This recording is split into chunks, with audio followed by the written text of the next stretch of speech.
The galaxy is burning. Brother fights brother, and treason splits the Imperium of Man. This is the Age of Darkness. Whether you're a warrior of the Legio Xestobiax, an adept of the Mechanicum, or just a mere mortal in a universe of madness, you'll find a place here. Welcome to the Remembrancer's Retreat, coming to you from within the depths of the Vengeful Spirit.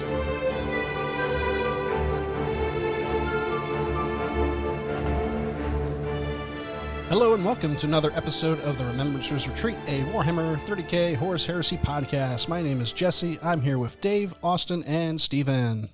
Hello. Hey. Hey, what's up, guys? Not much.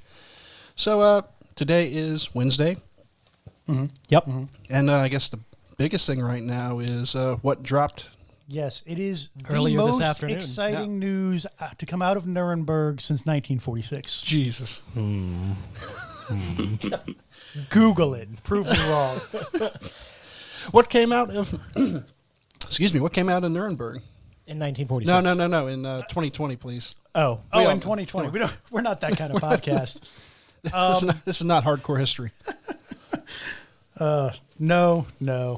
That's what Dave does on our other show. A whole bunch of good shit. And we'll get out of the way the less exciting stuff from our perspective.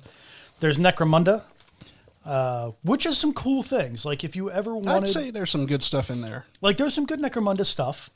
Every Necromunda release 30K. is a victory for militia players. It's true. And they've got some actual Juves that look like Juves. Juves. I'm still a little sore in the throat from illness. We'll fix that in post. No, we won't. I'll put this out tomorrow if I can. Because, Goliaths were one of the starting two gangs. So this is the beginning of wave 2, I guess, of new and exciting models, which I'm very much looking forward to. Yeah, a whole book. That's Steven. Of Goliath. There we go. Yeah, he's got a mouthful of hot dog. He's just being unprofessional. He knows I'm not going to put this out of post, so he's just taking advantage of that now. Look, at least it's not spaghetti. Ooh. Yeah. Man. Okay, yes, you're right. At least it's not spaghetti. At least he's here. Yeah, a whole book of Goliath releases, which proves to be interesting for future gang releases. Escher book, Orlok book, a Cawdor book. Juves for everybody? Juves for everybody. It's real Well, good. except for enforcers. You say that. I see a little toddler with a helmet on and a beat stick. Yeah, it's like when they go to middle school and you do like your DARE program, and they give you a little junior police thing. Oh, yeah, sticker. yeah. Teaching kids early to be a snitch. Yep. Bring your child to work day, but also put them behind this boarding shield because work is dangerous. You can play with the Cyber Mastiff later. It's perfect. It's just and that's cool. The models are cool. Everything's fine. Moving on. Still not quite to 30K. Getting but closer. Getting closer. How pretty does the new Aeronautica Imperialis stuff look? Hella. Dave, do you know how pretty it looks? So I'm super excited about this because this is what I wanted Specialist Games and Forge World to do from like the beginning, which is going back to the beginning. So the Taros campaign is the very first Imperial Armor book that Forge World released as a campaign. So it was Imperial Armor 3. That's right. And I could not be more excited about this. So we're getting Lightnings and Valkyries yep. for the Imperial forces. And for those of you who don't know Taros, It's all good. this is the Elysian. Oops. This is the Elysian drop force. And so I think it's going to be real good. Yeah, For sure. It'll be exciting. And Elysians, for those of you that don't know, are the kind of premier drop troop regiment for GW. Them and the Harakoni Warhawks, but the Harakoni never got models, and the Elysian ones were amazing. And both of them got dicked over in the fluff. The Harakonis are practically not even around anymore. And to be fair, they were like a mass drop assault regiment, so they never really were around. Yeah. I don't think the Elysians got dicked over. The Elysians featured in the Amphilean project as a special forces Every time the regiment. Elysians get deployed somewhere, They get their shit pushed in. No, you're right. It's you're true. right. They are the They gotta Imperial do it. Fist of the Imperial Guard. Yeah, the only Right, reason like- that they're still around is because they're awesome and Games Workshop doesn't want to give up a good thing. But if any other regiment suffered those casualty rates, they'd be gone. Yeah, and they've got a couple of standard. It looks like a barracudas and mantas for Tau is the aren't the op for in the new book. aren't one of the 2 Tau models that are getting put out there also a dropship, like a Tau equivalent of a Valkyrie? No, No idea. No, it's a Tau equivalent of a no real guard equivalent. well, not necessarily an equivalent per se, but like the plane's purpose is to carry little blue aliens and put them on things. Yes, No, but you're- like 50 of them in 3 tanks. Right. I think you're thinking of the Manta.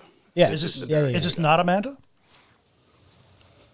I think it's It a doesn't say Barracuda. specifically, It's a and I heavy don't know bomber, I my. think. It looks like a manta, but I don't They know. all- Yeah, no, it's a manta. it's a Tau. Yeah. Yeah. The point being is that if both sides are releasing with some sort of air-to-ground carrier, definitely adds more credence to the idea that we're going to get like just one integrated rule set for Titanicus, Aeronautica Imperialis. I mean, other ever such since fun those times. that one piece of war gear, Skitarii Legion I hit stuff at scale 3 when nothing at scale 3 exists in the game.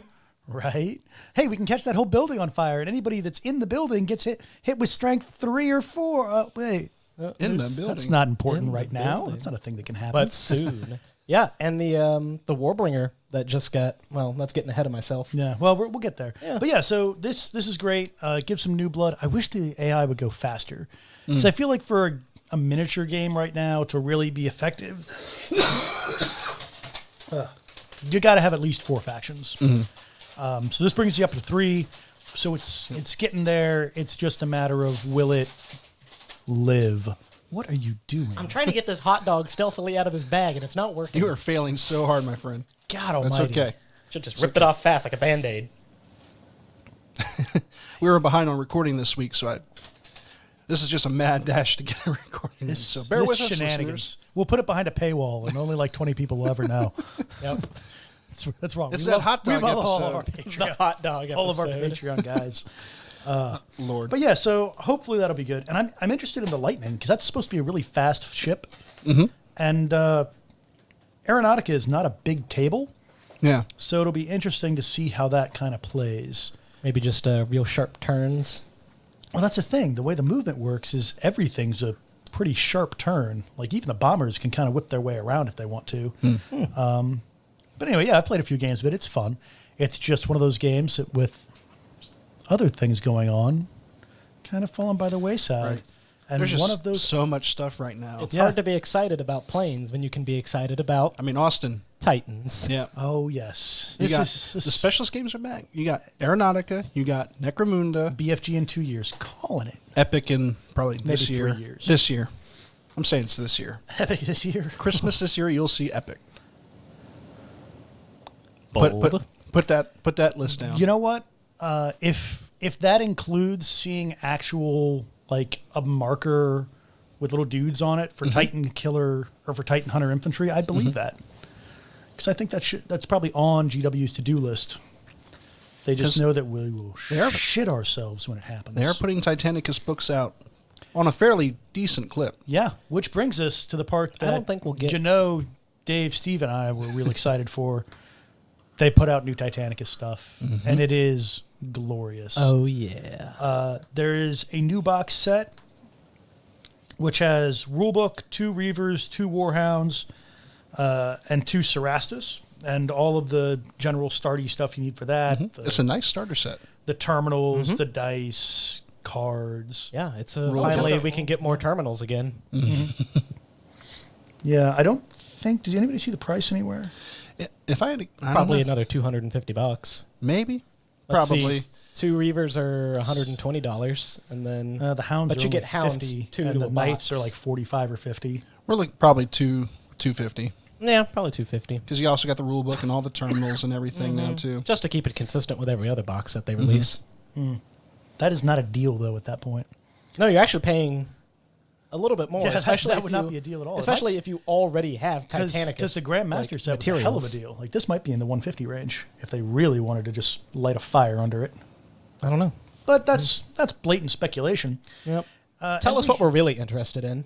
We're really interested in, yeah, it's time. New Adeptus Titanicus terrain. No, what? That's not what we're interested in. That's 0% Saw fun that. is in building that terrain. Yeah, but this has a bunch of barrels and crates and containers. That and all crane sorts looks of fun very stuff. interesting. Yeah, Man, it looks great. you know what I wanna Look, do? I want to make a working airport for my Titans to fight over, and this will finish it. Just like Captain America: Civil War. That's what I want to do when I'm Yes, getting yes. pumped Just for like like that. a night of AT is to build barrels. I'm super excited to build Those are obviously one-piece models. Yeah. good. The cargo containers, I'm going to guess 4 probably. 4 pieces or 4 containers? 4 pieces, because one of the containers is open, which implies that the ends are at least separate. Maybe. And that crane looks to be about the same height as a Warbringer Nemesis Titan. So, But those aren't in the game It's yet. a pretty big. Yes, they are, Stephen. Yes, they are. it's a new Did I one. get you there? Did you like that segue? What do you mean? Did you like that segue? Was it good? Was it good? Hey, remember when we thought the Warbringer was coming 3 years from the original release? Well, that's what they were saying. Is that it would be like 2, 3. And when did the Warbringer come out? Last year? 2018, December 2018, I think. There was one at Nova.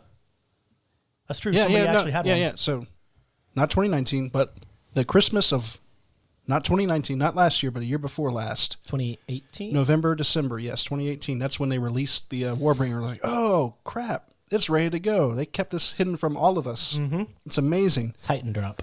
Yeah. And they're like, well, when did the Titanicus come out? Early or mid 2018? I don't know. All my 'Cause knowledge we all regarding the yeah. time frame of Titanicus has been drowned in a fugue of getting wrecked by warhounds. Time so, really is an illusion right now, anyway. Yeah. Like, what's it matter? I have loved so beating the shit out of you with them. Well, just wait, because I'm going to get Sutravora rules with this new, brand new Titanicus book. And when I do, I'm going to crush you, and I will take my revenge. Yeah. For those of you that don't keep up with Titans in 28mm, because like me, you're too poor to afford many. The Warbringer Nemesis Titan is the new one that came out, like we were saying, a couple years ago. It's Jesus. It's roughly Reaver sized, except for the huge cannon on its back. I Yep. mean, and it's just a huge, big ass Quake cannon on the back. The epic scale one is anyway. A couple little AA guns, which I'm really excited to see if they'll have special rules. We're going to integrate Aeronautica I wonder what those Imperialis. anti-air guns are for. I would Yeah. really just love for its special rule to be like, yeah, if anybody brings a strafing run, Just shoot no, it they down. don't. Like, fuck that. Yeah. DACA? And then it's got the same standard arm mounts, which, given the artillery nature of it, Just put I'd- 2 volcano cannons on it, yeah. call it a day. Put a couple volcano cannons on it and make every Knight Porphyrian on the table sad. But I think the Warbringer takes Reaver arms, right? Yeah, it takes okay. arms. And they got volcano cannons? Yeah. That's right. They got the baby Bellicosa. Yeah, That's baby's right. first Bellicosa. That's right. Yeah, it's great. I really got to get back into playing this game. You really do. It's a good game. Look at this. That Warbringer is He's beautiful. right here, and he's so sad. Yes, he is. Yep. He needs to get out more often. He does. But seriously, yeah, good news for Pregasius and Sutravora fans, because the next book that they've released is Calth and Post-Calth. Shadow and Iron. Shadow and Iron, that's right. And, for those of you who keep up with your Calth history, you know that the 2 Titan legions there were Sutravora and Pregasius. Yep. So the book itself is going to contain rules for new night houses, maniples, narrative binge campaigns that take place across an entire subsector or solar system. Whoa. It's all good. You can edit all that out in post. Oh, It's yeah. fine. I might. But coolest for me is it has rules for the Psi Titans. Oh, yeah. There Good are old rules for Sinister. Psi Titans Ordo Sinister. in there, and that's just crazy. Dave, what do you think, man?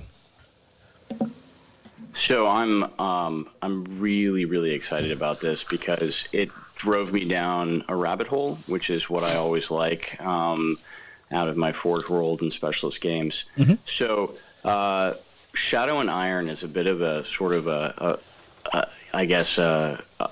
riddle, right? In terms of what does that mean, Shadow and Iron? Because on the cover, you clearly have Legio Praesagius, Warlord Titan. And... Or the Warbringer. Is it a Warbringer? Yeah. Yeah, the large gun on the back. Oh, yeah, right. I'm not looking at the picture. But as you say, clearly a Warbringer Titan. Clearly a Warbringer. So, but then Shadow and Iron. So I started looking at some of the timelines that Forge World revealed back in 2019 at the Heresy Weekender, which is the last Heresy Weekender that we had. Unfortunately, Jesse was scheduled to go to the most recent one, but that got canceled. That's what I get for trying to plan well ahead in advance. I know, right? And it's the greatest thing that comes out of these Heresy Weekenders for kind of like lore whores like Austin, Jesse, Steven, and I is like these timelines, right? Because they get continuously updated. Major plot lines get revealed. And so the latest one that came out of 2019 included the Cataclysm of Iron, which I've never seen before. The Cataclysm of Iron starts in 10M31, 010M31, and we get a little call-out mention of it in actually the Adeptus Titanicus book, which to me is like you connect those dots, and clearly this is the Cataclysm of Iron. So for those of you who don't know, you can jump into the sort of Adeptus Titanicus rulebook at page, I don't know, it's in the beginning, maybe 14 or 15. Second paragraph down, and I won't read this totally, but we're going to get some really cool stuff on some Mars Aligned Forge Worlds that went traitor and seceded to the Dark Mechanicum, which we have not seen before. And we're going to get some pretty cool Titan Legions and Knight households, which I don't think we've seen before as well. Yeah, Urdesh. Yes. And the Cataclysm of Iron. Yeah. And then the Shadow obviously Get some refers break-ins to the Shadow Crusade. So the Shadow Crusade and the Cataclysm of Iron are both post-Calth, the Assault on Calth. And the Assault on Calth actually includes a couple of Titan Legions that didn't really make it out of that we know about. So Legio Oberon, the Death Bolts, and Sutravora, which Steve said for the traders. Yep. And Praesagius. So it'll be interesting to see if they bring in any. I think we'll see Night House Vorner, because Vorner was definitely there. Yep, Vorner was on Calth. Yep, Vorner was on Calth, so we'll see some rules for Vorner because we haven't seen those before. And we'll probably see some new Night Houses come into play. But yeah, man, I'm really pumped for this. I wonder if they'll integrate the White Dwarf into this book. Do you think that would certainly be convenient? Yeah, I don't know. I mean, I know in the past rules in White Dwarf tend to stay in White Dwarf. But Well, they'll probably release the as they've done with Blackstone Fortress and now Necromunda, a compendium sort of an annual. They'll probably do an Adeptus Titanicus annual, and that'll have Crusade Legion rules in it and other scenarios and stuff like that. Although they really haven't put a whole lot of Titanicus stuff in White Dwarf. That's been the only Titanicus rules that have come into White Dwarf as far as I can remember. Yeah, well, I mean, with the new book, maybe they'll pump out some more. Yeah. But I'm really excited for the rules that they say they're putting out to have like system and subsector level warfare in your campaign, because that's not something GW's really done outside of Battlefleet Gothic. I know they tried it once with 40K. There was like a planet-to-planet sort of campaign you could do, but it was bad. It was real bad. Are you referring to the Conor thing they did, like at the beginning of 8th edition? No, not a mega, Not a global campaign. not a global campaign. It was an individual thing that just wasn't great. Because it's just like linked battle. Like, oh, you want here, you can go fight there. But they've been on point with all their campaign stuff for the past, like, 5 years now, like however long it's been that they've been on fire. So I'm really excited for that. because you can turn that into 30K real easy. I'm pretty excited to see Psi Titans because they're going to have to come out with a new command terminal for Psi Titans. You can't use the existing. Maybe. Yeah. I don't know. You could probably use the existing Warlord one because all of the Psi Titans are Warlords. But it wouldn't be reactor heat you'd be managing. It'd be reactor and your psychic bullshittery. And your psychic batteries. Unless they put that in some sort of war gear card. Maybe. I don't know. I'm really excited for it either way. Well, I mean, ostensibly all of the Psi Titans are Warlords, but I wonder if it's like all of the Psi Titans of Ordo Sinister are Warlords, but they have the following additional rules. I'm not sure we exactly know that 100% of the Ordo Sinister's Titans are Warlords. Oh, they are. We know they have a dozen Titans that are Warlords. They're all Warlords. It's stated in Book 7. Book 7. Yeah, it's in Inferno. I have to agree with Steven on this one. All right. Unless they go back and they update this, then yes, and they all reside on Terra. They never retcon. And we know that the Ordo Sinister is the only Psi Titan Legio. Mm-hmm. Yeah. Well, I mean, even the update, or not the update, the teaser specifically calls out the Psi Titans of Ordo Sinister. Yeah, but maybe I want Psi Warhounds. What of it? You can't have Psi Warhounds because they don't exist. Fight me, you little bitch. I don't know what to tell you. I wish you could have Psi Warhounds, but you can't. It's just the rules. That's how it goes. The Dark Mechanicum pulls some bullshittery and it's like, oh yeah, check it out. We got 50 Warhounds Psi Titans. Presumably, if you're gonna have Psi Titans, there's got to be something big and demony enough in the book for the bad guys. Yeah, it's true. That is a great point, Austin. Yes. Yeah, why release Psi Titans if they're just going to go up against... Especially for this, right? Eldar But we know from Calth that there were some big-ass demons there. Were definitely Titan-sized demons. Ooh. Yeah, so... Demonettes the size of warlords. Get out your 28mm bloodletters, friend, because boy, have they got an upgrade. Mm-hmm. It's time. Potentially also demon engines are coming. I can see that. I can see full-on demon engines that we haven't seen rules for. Sure. I mean, demon engines were around by the time of the siege, so they were being used. Let's just fast forward to about 783 M40 and just go, or M41 and just go straight into Necropolis. Necropolis. Woe machines. Woe machines. Well, I mean, some war machines are very... Bauhaut? There were war machines on Bauhaut, and there were Titans. It'd be good. Some woe machines are very tiny. You could actually play them in your 28mm games if you wanted to. Because no spoilers. They are so no spoilers. Small. No spoilers. Too soon. It's too soon, man. I can't right now. Why you gotta make me feel so bad?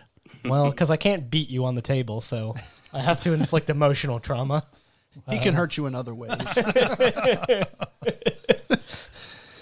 Man. So what else? They at the LVO they released previewed the Kinza White Scar Kinza, model. The dude with his awesome helmet. Yeah, that's cool. It looks awesome, really nice. Dumb, ugly helmet, which I liked. I mean that in a good way, but it's very like Kabuki mask sort of. Oh sure, yeah.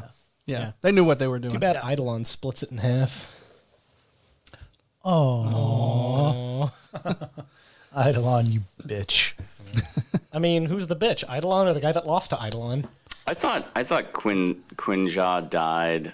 No spoilers here, right? But I thought he died. I thought Abaddon killed him. That was Jubal. That was Jubal. Jubal Khan. Oh, that's right. Yeah. So many important white scars go down. Nope. Kinza died to serious traumatic head injury because Eidolon tried to give him a factory reset with a thunderhammer. Damn it. Turns out he just voided the warranty. Maybe this will work. Nope. Hit him again. But let's not forget the best and most awesome thing to come out of the LVO. Zote! Yeah, not all of us are super old. And No. So you're going to have to explain to some of our younger listeners what a Zote is. I know what a Zote is. Gather ye round the camp, like by my rocking chair, younglings, and hear ye the tale of Zote. Zotes are alien centaur sort of things that are all lizard, right? So they got 4 lizardy legs and then a Half man, all lizard. All half man, all lizard. Yes, and then a little torso. That's a lizard torso. Hands. And originally, they were like the heralds of the Tyranid invasion. And nobody could quite figure out if they were like a Tyranid species that had like broken off and got sentient or weren't, or were a species working for them. They had Tyranid bioweapons. It was a thing. Eventually, GW retconned them all to have been eaten and moved on. This Zote is not that Zote. Because this Zote is much more like the art in the 5th edition Codex, Dave. Is that the one that has the Zote in it? You showed a picture of it in the chat a while ago. I think so. I'll have to go back and source that. But And that it's Zote like, is the same basic look. I mean, these they had models back in the day, and they were kind of the standard scrawny, metal model from the 80s. This guy is much beefier. Like if an alligator had a baby, or He is a unit. fuck Yeah, what one is- absolutely gigantic lad. So he's got like mechanical weapons and is a normal thing, not NID related at all.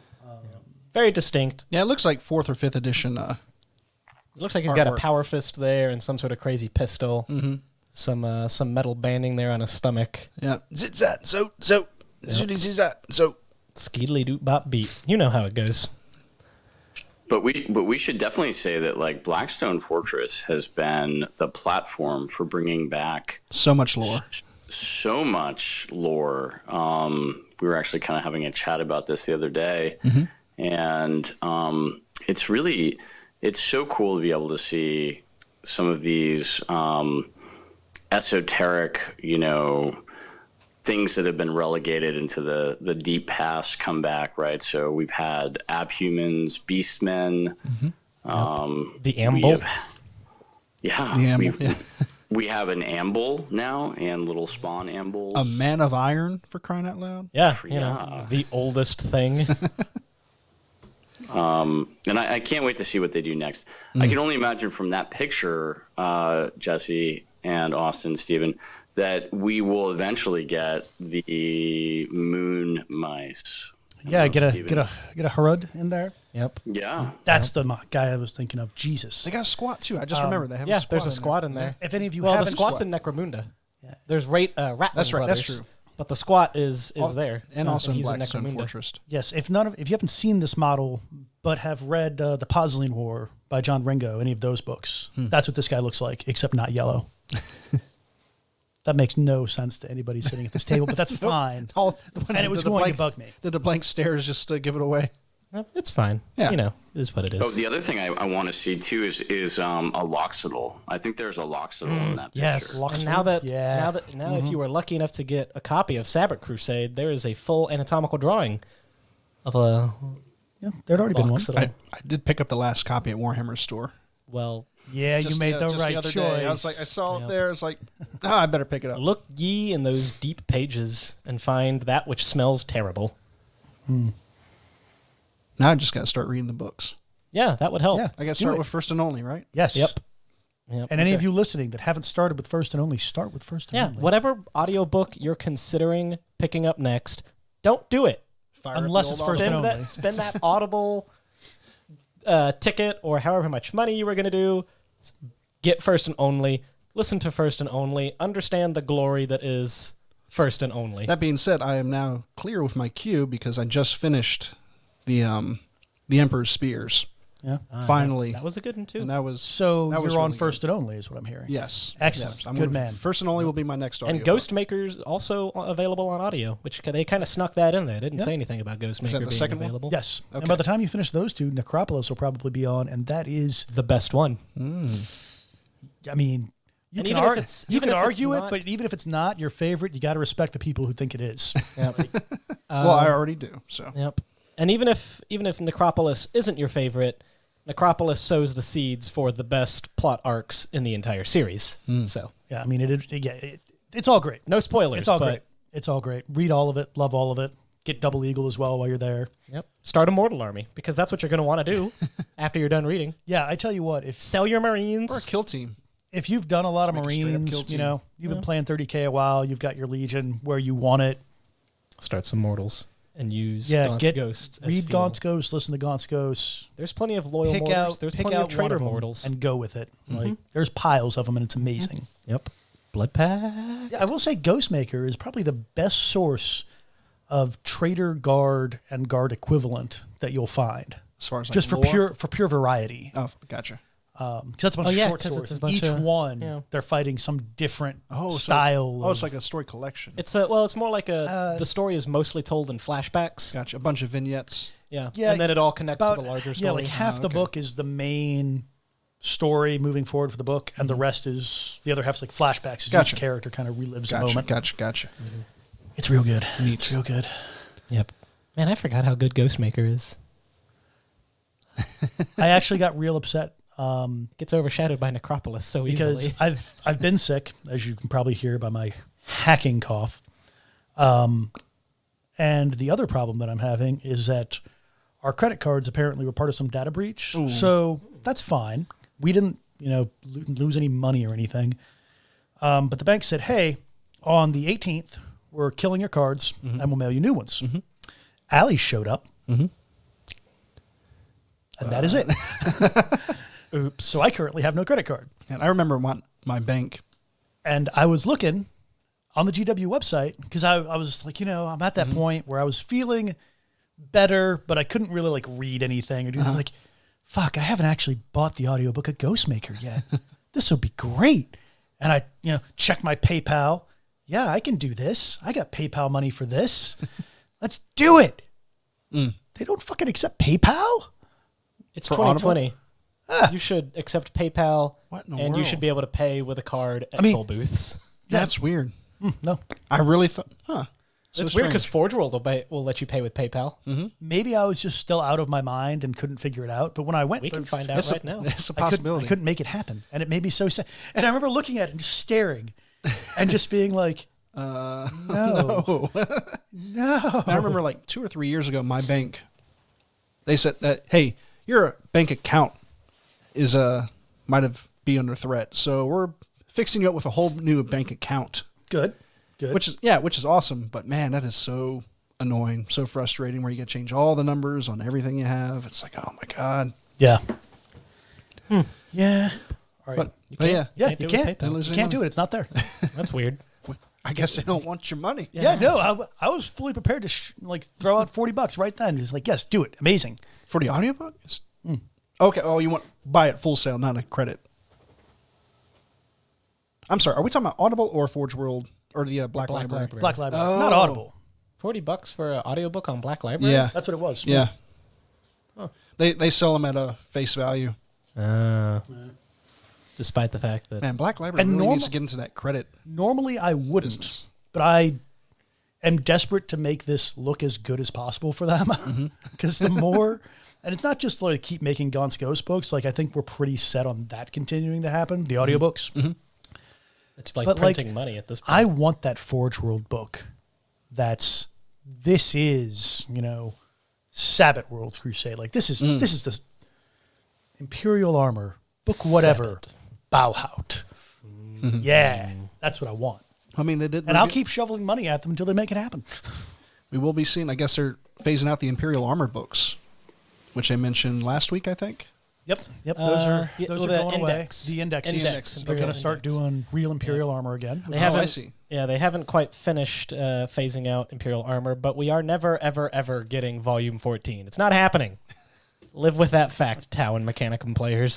So Austin, do you think they're going to do Imperial Armor, or do you think they're going to incorporate existing Forge World model rules into just 40K supplements?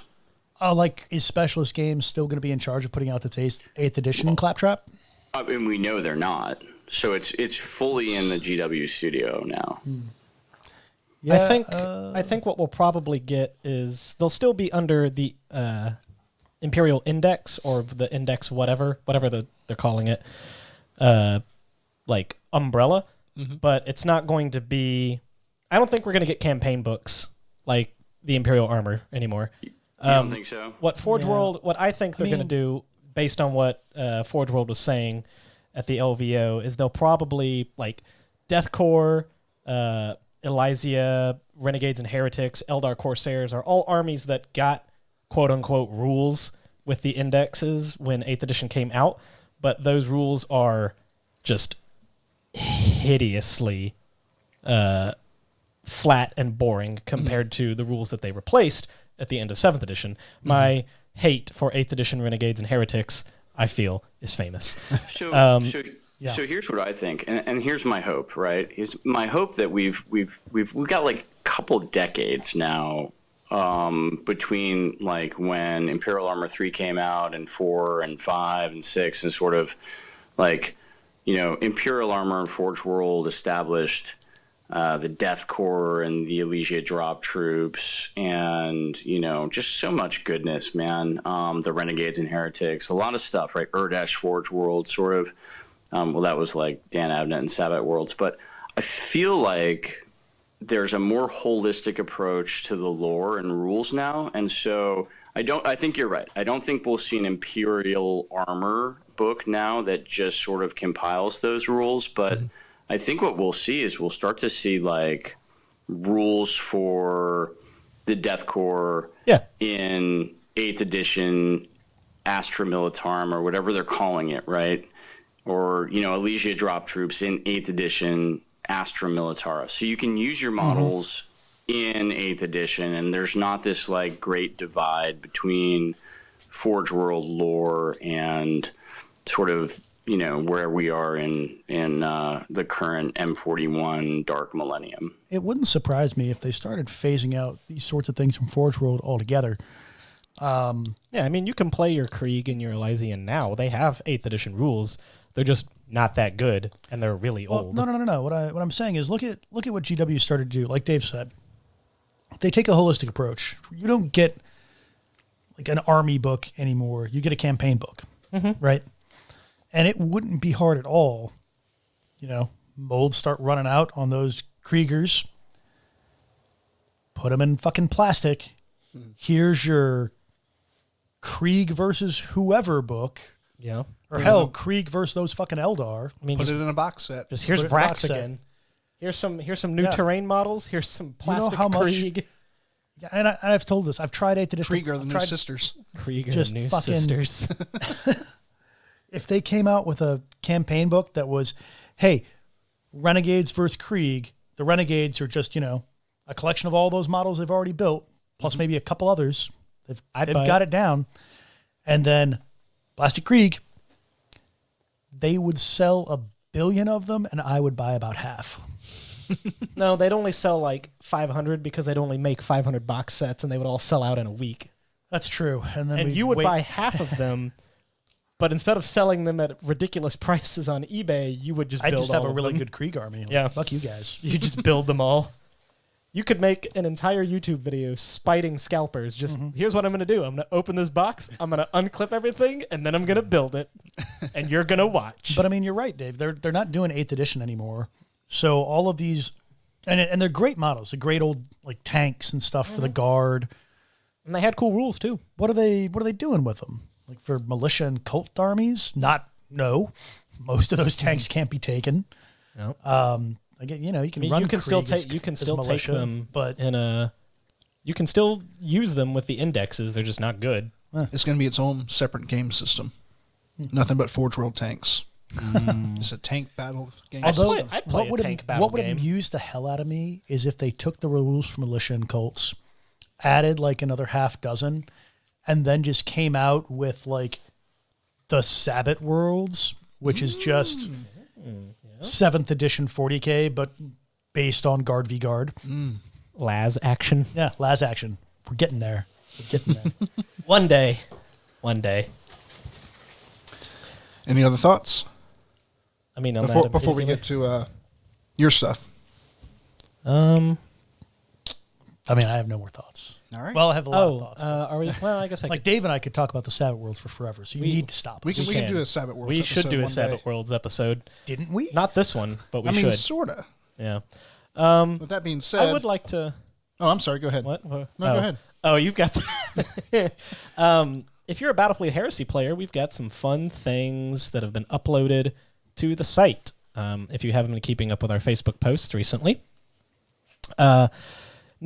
Notable among them is the Battlefleet Heresy Ship Compendium, which now takes every single profile that we have considered Heresy era and Heresy legal,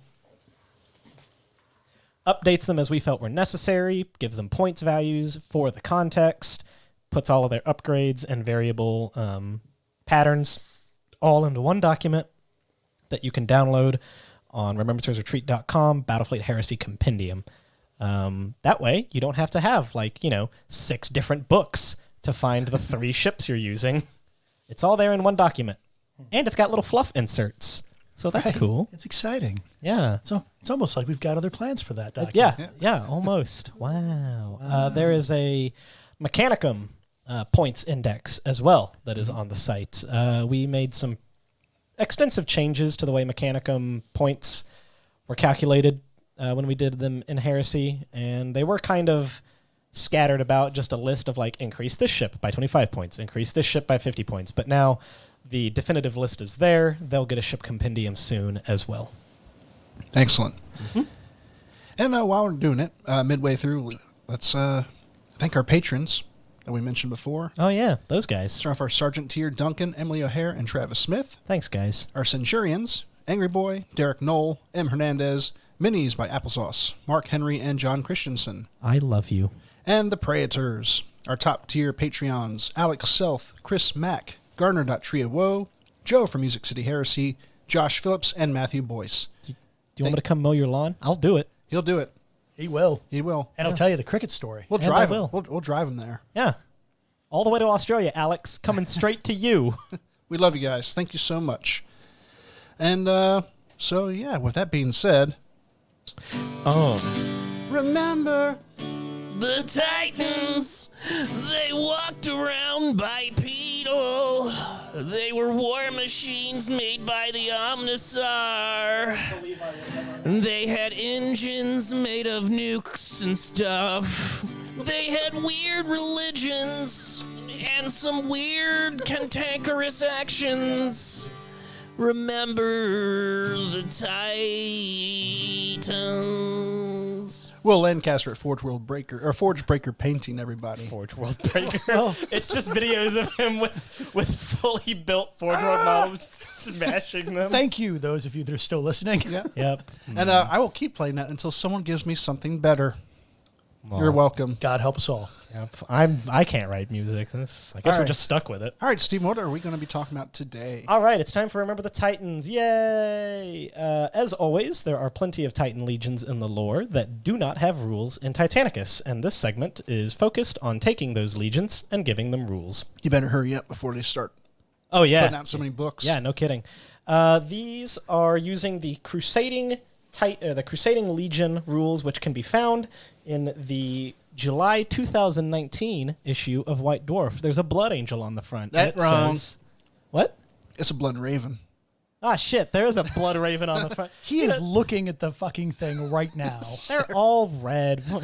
Get out of my house.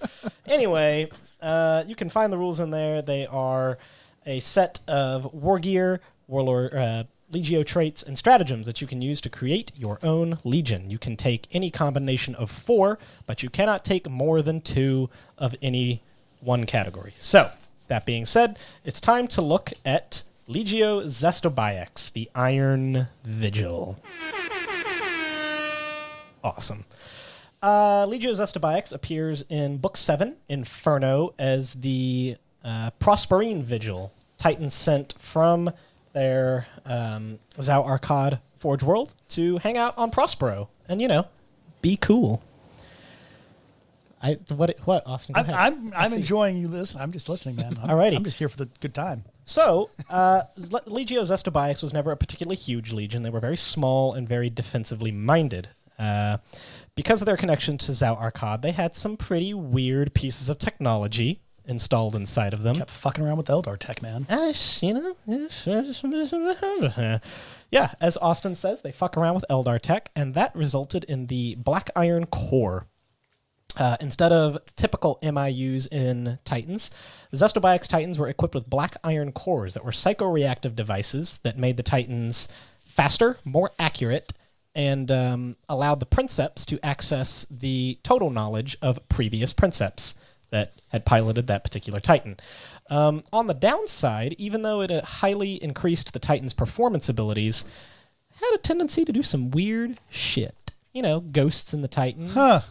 Who would have thought? Yeah, wow. Don't fiddle with alien shit. Yeah, I mean, unless you're Xestobiax. rule number one. Yep. And also let them get by with fewer crew, Yeah, also let them get by with fewer crew. which seems like a bad idea, really. Yeah, I don't know. Has yet to be seen. They bested Mortis, and Mortis was Oh, no, they bested were Mortis. the real deal. Mortis is not the real deal. The plot says Mortis is the real Look, deal. the so plot in the Great Crusade, but Mortis doesn't have that, like, a humongously great track record Titan on Titan. Like, they do well against Xeno shit. But they're- Mortis broke the siege of Beta Garmin. They broke the gates of Terra. they broke Beta Garmin specifically by being the last ones there. No, they were there the whole time. They just didn't fight. But I digress. Xestobiax is mostly warlords and reavers. They have very few warhounds. So if you're playing Xestobiax, get ready to use a whole lot of warlords and reavers. So with that being said, the themes that I wanted to stick to for Xestobiax was small maniples, defensively minded, and high performance engines. Let's get into it.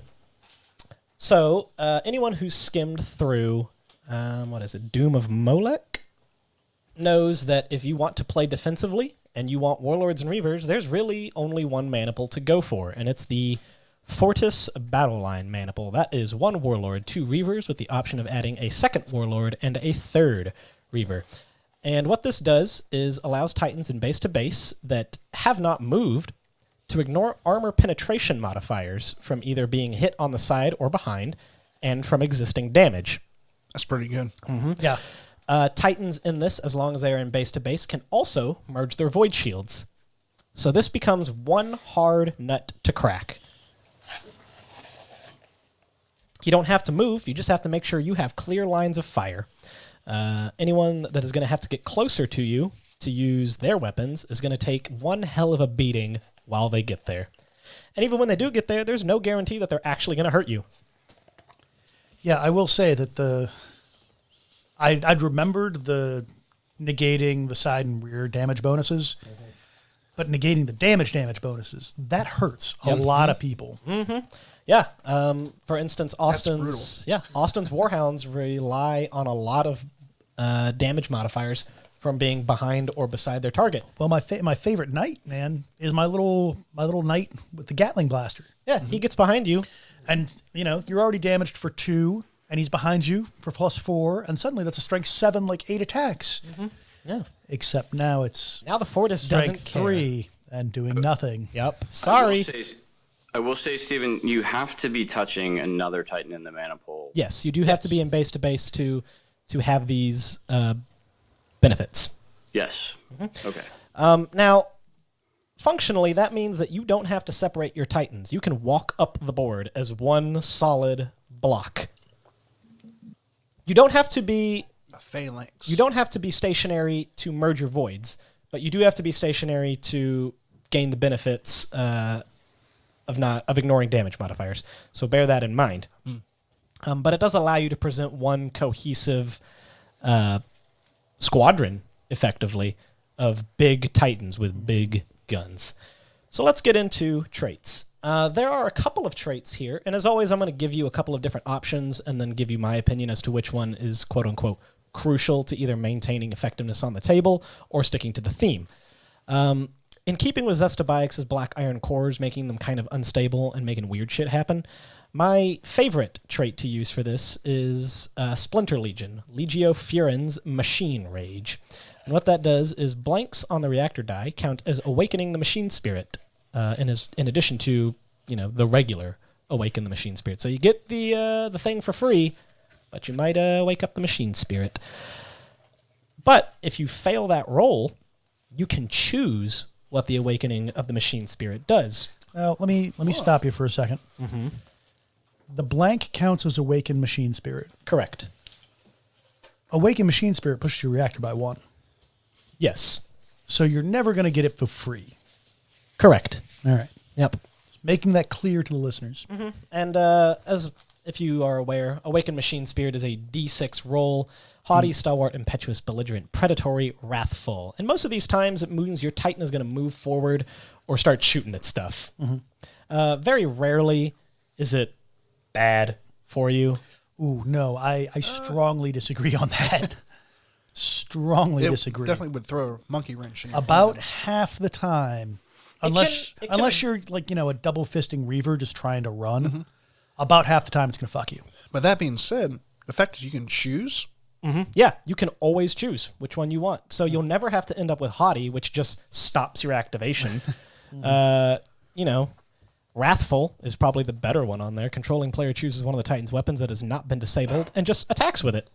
So I have a question for the audience here, right? And so if this is a Fortis Battle Maniple, you've got at least one Warlord, which has a command of 3+, and probably 2 Reavers, which have a command of 4+. If you have a Princeps in there, you're only failing the command check on a roll of 1. So my question is, can you, in the rules, are you allowed to auto-fail? Or do you have to make that command check? Keep doing your thing, Stephen, and I will look that up. We've got the rulebook. We've got the here rulebook with right us. here. So I came prepared this time. For those of you who remember the tragedy that was Pregasius. just roll in with the whole stack of Where books. I'm going with this, right, is so you have a 2 out of 6 chance of rolling the machine spirit whenever you push a reactor. But you're only failing a command check on a D10 on a roll of 1. Or 10, actually. You want to get under or over? You would have to No, fail no, the check. So. Yeah, you'd have to fail. Okay, so what? So I know how to mean, play this game. The chances of these coming to pass are fairly rare. Or 50% of the time, if everybody knows that a 10% chance will happen 50% of the time. Yeah, statistics are made up. It doesn't matter. But yeah, so I don't see a drawback to this at all. If you can choose your sort of machine trait, I think that's awesome. Yeah.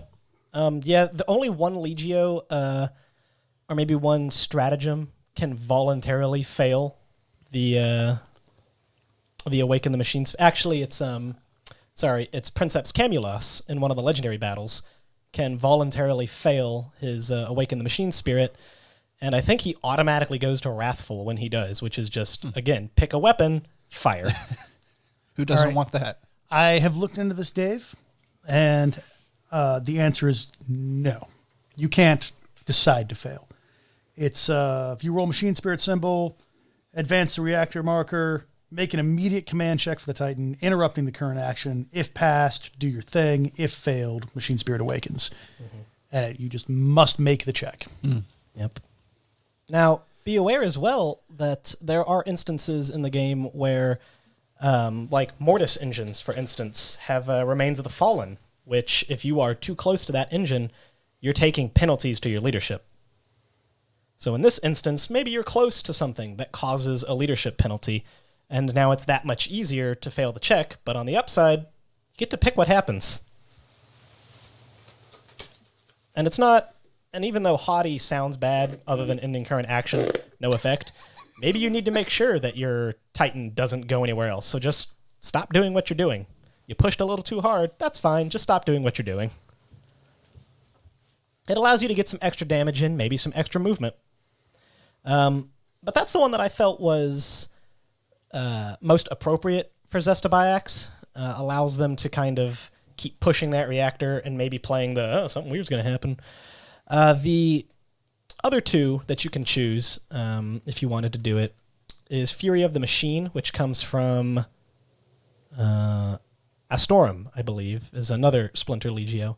And that's just reroll results of 1, 2, or 3, which is Haughty, Stalwart, or Impetuous on the Awakened table. Not quite as unpredictable. Allows you to kind of zero in on those damage-causing awakenings. And the third is Creeping Madness, borrowed from Legio Interfector, which in the movement phase, you can roll a d3 instead of moving to kind of see what kind of crazy stuff your Titan's going to do. On a 1, you charge the nearest enemy. On a 2, you fire a random weapon with +1 strength and then disable it. And then on a 3, you remove all orders on all Titans within 12 inches. Hilarious. Yeah. So a little closer to the unpredictability, but doesn't quite play into the high performance, I feel, that you'll get out of pushing a reactor more often for more speed, more turns, more draining weapons. So moving on to the other Legio trait, which again is a result of the Black Iron Core, allows the Princeps to kind of borrow from the cumulative experience of previous Princeps or previous Titan crews. And so we're going to borrow again from another Titan Legion. We're going to do Legio Astorum's Veteran Princeps. And that is during the damage phase, or when rolling for emergency repair, you re-roll one of your repair dice, and a Warlord Titan re-rolls 2 of those dice, which makes you real efficient for managing heat, considering that you're pushing as often as you are. Yay. For war gear, a lot of these are war chests that I've taken from other legions. The 2 that I feel are... or rather, I have 3 here marked as quote-unquote crucial, but you can't take 3, so you can only take 2. My favorite is Devotational War Sirens, borrowed from the Nova Guard, and that's Titans within 8 inches of a Warlord. Roll 2 dice for command checks, and pick the highest one. Now, you're already real good at passing command checks because you're rocking a Warlord and Reavers, but now you've just got that extra insurance to make sure that you can pass the ones you need. Again, with that theme of high-performance Titans, and I believe that is 20 points per Warlord. Hunter Auspex Relay is one that you can take. Again, you're defensive-minded, so you're going to be shooting at a lot of things at long range, and allows, for 20 points, a Titan can ignore 1 -1 to hit penalty when firing at a target that's over 12 inches away.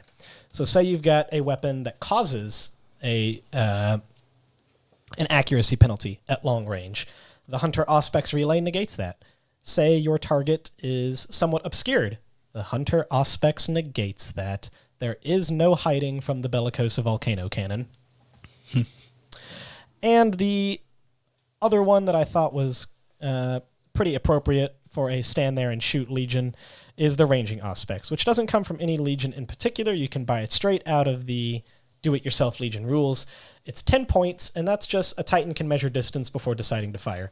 Maybe you're real bad at spatial recognition, and you need to pay 10 points to be able to measure before you fire your double volcano cannon at something with no shields. I do really like that trait. Like, it's such a neat and nice way of doing this workaround. Because I'm a real fan of guess ranges and things like that.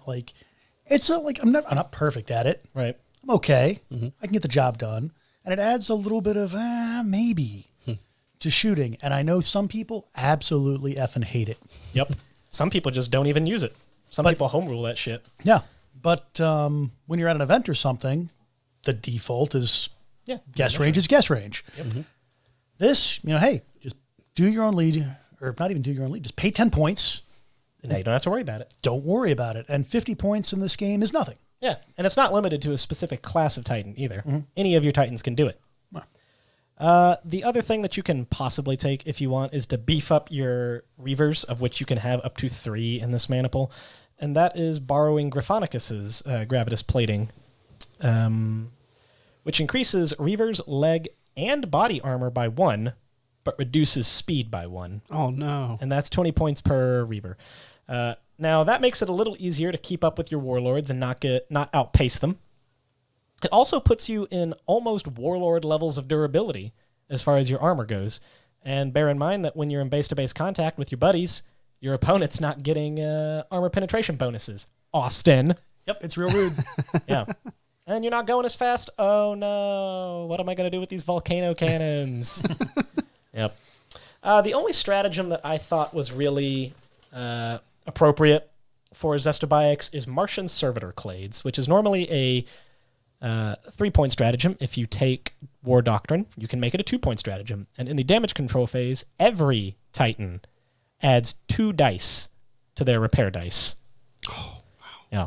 So that's 6 dice on a Warlord, 5 dice on a Reaver.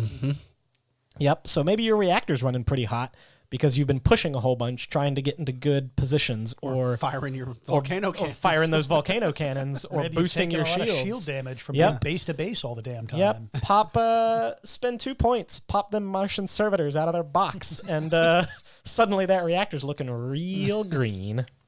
No. Now, that is a loyalist-only stratagem, and ostensibly, Xestobiax is a loyalist legion, even though they kind of got caught on the traitor's side during the burning of Prospero. As of the 41st millennium, they are still active as a throne-loyal legion. So we can consider them a loyalist Successful. legion. Yeah. Something happened in the scouring. Yeah, they lost all their black iron cores, but Notebooks were scrubbed, yeah, it happens. except for the 30 that were The in that inspector underground rolls up bunker. and it's like, what the fuck is this? What is this? So Stephen, what I is this? have one addendum Yeah, for this. One of the things Xestobiax is known for, being a small legio, yeah, and kind of each individual, vigil, yes, kind of got its own little reputation, almost not quite a mini legio, but they Yeah. all kind of did their own thing. There wasn't a lot of cross-pollination. And it gave the princeps, the individual princeps, a lot of range of Individuality. how to do their own thing. And so I would like to offer up for Xestobiax Maniple of One. a Taurus trait, I believe.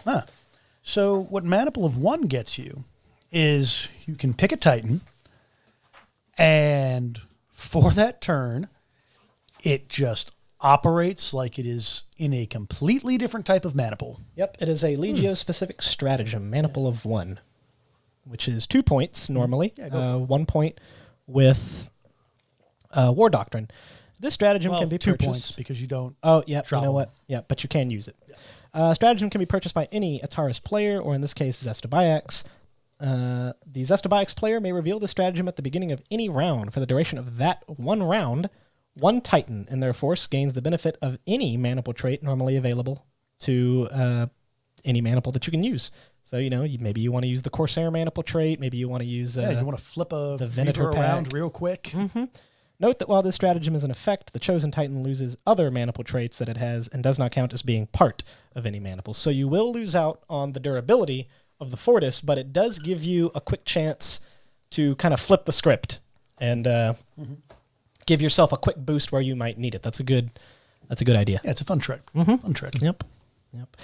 And as I've said, even though you're defensively minded, you're standing there together, you're shooting. The temptation is to load up on long-range firepower, but because of all your Titans want to stick close and will have better maneuverability, because again, you're pushing those reactors, short-range weapons like Gatling blasters and Melta weapons have their place. Be aware that your opponent will have to come closer to shoot at you, and if you have short-range weapons, you have to come closer to them.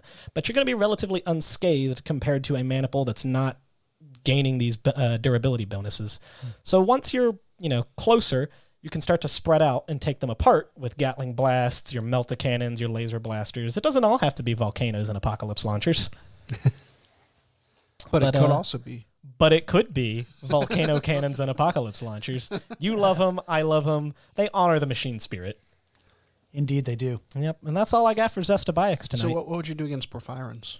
Porphyrins, I would volcano cannon them straight into the warp and then laugh at my opponent.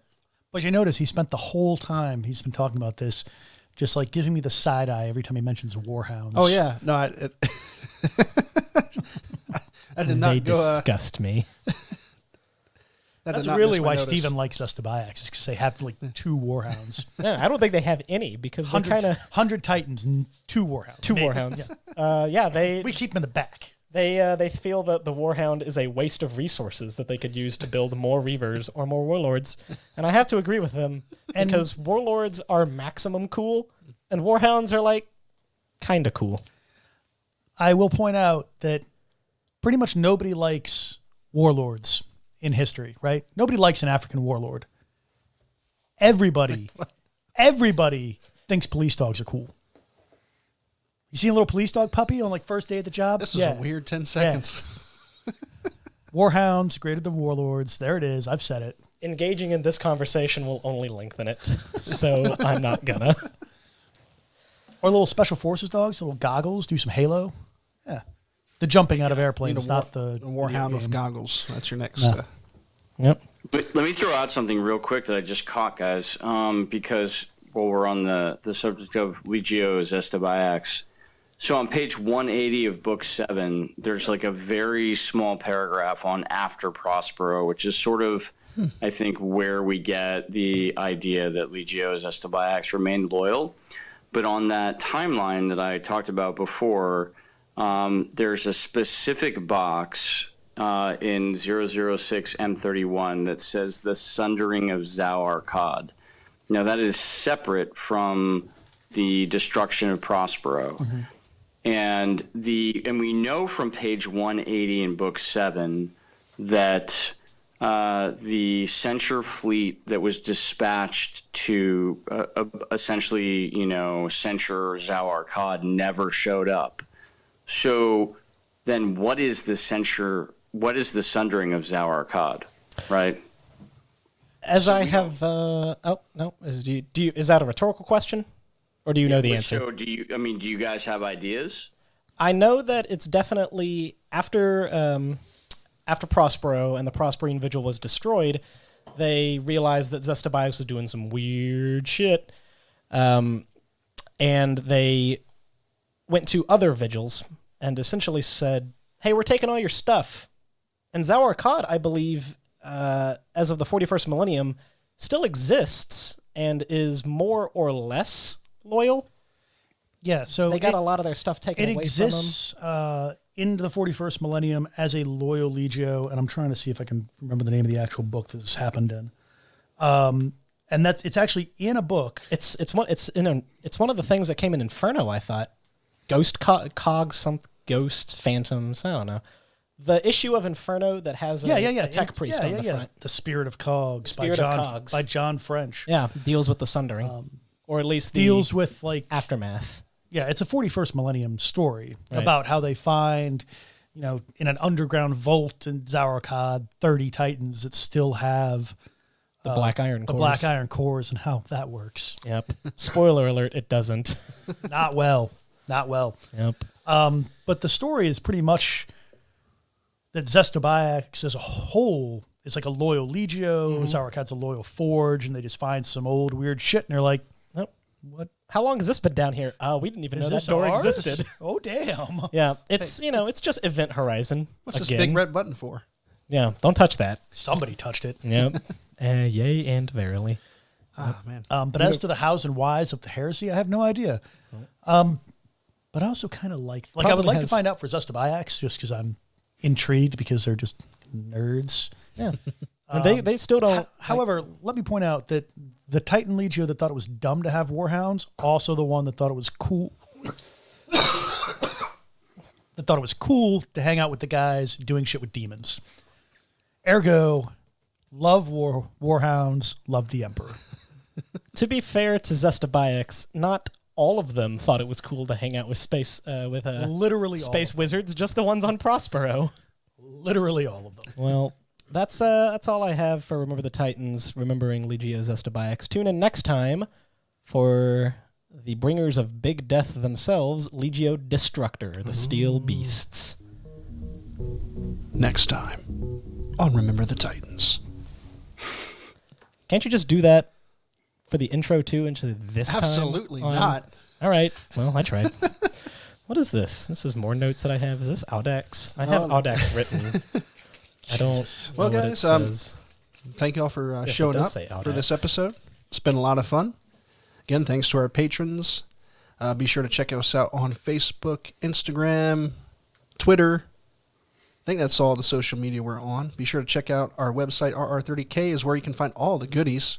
You need to write these up so people can reference them. No, because then they can get away without listening to the podcast. Can't have that. But also check out our Teespring. I just put the new logo T-shirts up there. They're nice. I like them. Yeah, they're good. Fun. Yep. I'm going to have to pick one up before we go to Adepticon. Check out our LinkedIn, our FetLife profile, our Uber Eats profile, our Trying to think of other social media. We got a Neopets profile, a Friendster profile. Steven's on TikTok. Like, Yeah. It's just me staring at the camera for the length of the video. No music. What's this do? Nothing. What is this doing? Yeah. it's just Steven telling the cricket story. That's what I want him on. Hey. Lord, Not a bad idea. All right. Yes, it is a bad idea. Oh, thanks, Dave, for coming on. Thanks, Yeah, Dave, we Dave. never get to see you. Yeah, I guys. know. Yeah, as we don't know. Oh, are we doing plugs or anything? Because there's Shit. we got we do plugs. yeah. Jesus. Hang on. There we go. We're not done yet. Austin, what's happening April 4th? So April 4th is Coup Talk at War, Part 1. We recently, so right now, we have 3 slots left. We opened up 4 more. One of them is already gone. Currently on Facebook, 16 going, 16 interested. So if you haven't interested and you want to change that to going, now's your chance. Got a good mix. Like, Yeah, so... we're almost shot straight down the middle as far as Yeah, loyalties. right now, if it were all, nobody else signs up, everybody stays with what they've got, there would, I think, be one loyalist that would have to come over onto the traitor side. But it wouldn't be Dark Angels because that's not the fluff for this event. So, Jesse, you're loyal, buddy. Hooray. You're loyal. Because how many events have you shown up to as a loyalist player and had to change sides? Not as many as you'd think. Maybe like once or twice. We do have a lot of mech that shows up to these. Have a He's lot of actually- mech. Mech is just so... He never And our gets, mech is real weird. Yeah, he's never playing traitor. He's loyalist Dark Angels looking for the fallen ahead of time, getting a head start. Right. Okay. Yeah. But yeah, should be a lot of fun. It's a random double, so you come out with a 1,500 point list. Same list that you'd bring to like Bromance Bash. Blind date. Blind date. You'll find a friend. You'll play a game. You'll hopefully triumph. Hopefully or maybe you'll keep fail. a friend. And no, you very specifically won't keep that friend, and you'll get a new friend for the next game. Yeah, but I mean like beyond the game. Hopefully you'll still be friends after the game. Theoretically, yes. We hope to make friends and eternal foes. And if we can make more friends than enemies, it was a good day. Yep. Yeah. Yep. Yep. Unless you're into making enemies. Some people are. Yeah, I do love a good enemies list. Right? It's like my inner Nixon. Jesus Christ. I don't know if that's who you want to emulate. I don't know if that's who you want to claim to emulate on air. So many weird historical references. Yeah. I was so crazy. excited to see that had come out of Nuremberg. You have no idea. You've been waiting. You've been waiting for this joke All for- day. Yeah. All day. Lord. All right. Anyway, Coup Talk at War, April 4th. Be there. Yeah. Prepare your souls. It is step 1. There's going to be more events, and there'll be a little persistency throughout gonna this get weird. campaign. So you do something cool. You on get a April reward. 4th, you'll have somebody cool at the next event. Yep. Nice. And if you die, you might get turned into a dreadnought. Oh, that's not happening. Probably. You're not. just dead. Yeah. I mean, beastmen are hungry too. You're going to get eaten by beastmen. Yep. Of all varieties. All right, what's happening in June? Alrighty, June 7th is my GM style weird shenanigan game, which I guess I'm just going to do this every year now. This is going to be the homebrew event. It's the Fiesta mode. Yep. Put on your hats. You got jelly blood. It's just like those shooters where everything is paintballs. Anyway, it's going to be the homebrew event game. Yay! Do you know of homebrew? Do you make homebrew yourself? Do you want to play it? Have you heard of Mournival events? Have you heard of Mournival events? Climb out from whatever rock you're living under, run heavy destroyers, and have a good time. Yes, homebrew. All of the homebrew that you can find from a reputable source and approved by the EO, i.e. me and one happy elf, will be permissible at this event. There will be awards for who has the coolest homebrew, who made the coolest models to fit their homebrew. It's all there. It's all the fun of a regular Richmond 30K event and none of the structure. We've always been so big on structure. Yeah. So if you can find any, again, like I said, any reputable source, Mournival, Eye of Horus, I'm going to put up a folder that I've been compiling of all of the homebrew that we've written here in Richmond pretty soon. So if you can find it, you can play it. Or if you can write it. And we think Or it's if you cool. can write it and I think it's cool, you can play it. That's true. Not we. It's specifically Stephen. Yep. So I Bow down. I don't think any Space Wolf units will be allowed. No, there's one Space Wolf unit allowed. It's the Havdan guy, Yeah. the Black Priest that we wrote for your birthday. Can I run 7th edition Cypher as a Moritat and get my BS 10? Write it down. Put it on a piece of Yay. paper and give it to me. Sure, I don't give a Awesome. damn. As long as it's cool. As long as it's cool and fluffy. Because that's really what we're about, is the cool and fluffy. I don't care if you win games. I don't care if you lose games. I want you to look cool while you're doing it. Just don't care. I just don't care. I don't even care if you play a game. Just come out. Look cool while standing around. You're fine. Yeah. Nice. Dave, you got anything? Yeah, I just wanted to say, if you guys are coming to Adepticon, make sure you come say hi to Jesse, Austin, and I. Yeah, We'll be it's a out trio there. now. Yeah, I'm so excited. Me too. I'm so excited. Yeah, super. You were waiting for me to say more. No, I'm just excited. That's all I got. And just thank you to our Patreons, I think. If you guys are listening, you probably already know this. Hopefully we don't bombard you with what is available on Patreon. But, I know with Heresy Grad School, I'm going to do some new stuff with syllabus for you guys. I'm going to probably crank out a few more Bourbon Diary episodes. I'm going to put up maybe a Discord chat for some grad school listeners, if you guys, or just regular, Patreons, if you guys want to come on and talk the deep lore, and we'll get some guest lecturers on for that as well. So yeah, just really appreciate everything you guys do. Cheers. All right. Again, thank you all. Have a good night. Keep those dice rolling. And until next time, I can never get the right order. I mean, there is no Have order. a great night. Until next time, keep those dice rolling. And I thought your thing was just to have no order. outro. And it looked like you were just being professional, and that was your thing. And now you've let the curtain slip. Yep. Oh, I Pay let no that- attention. Wait. Up until now, this point, I've Yes, looked this professional. is where the curtain this is the point. Not that first time where I stopped, didn't record for 20 minutes. Or the that first time. second time we didn't record for half an hour. Oh yeah, that was great. Yep. Pay no attention to the man behind the Or curtain. that time we couldn't have a cast because we were having to save Steven. Oh yeah, we saved Steven Yep. off the side of the road. That's why you got a milkshake. That was a good time. Thank you for the milkshake Yep.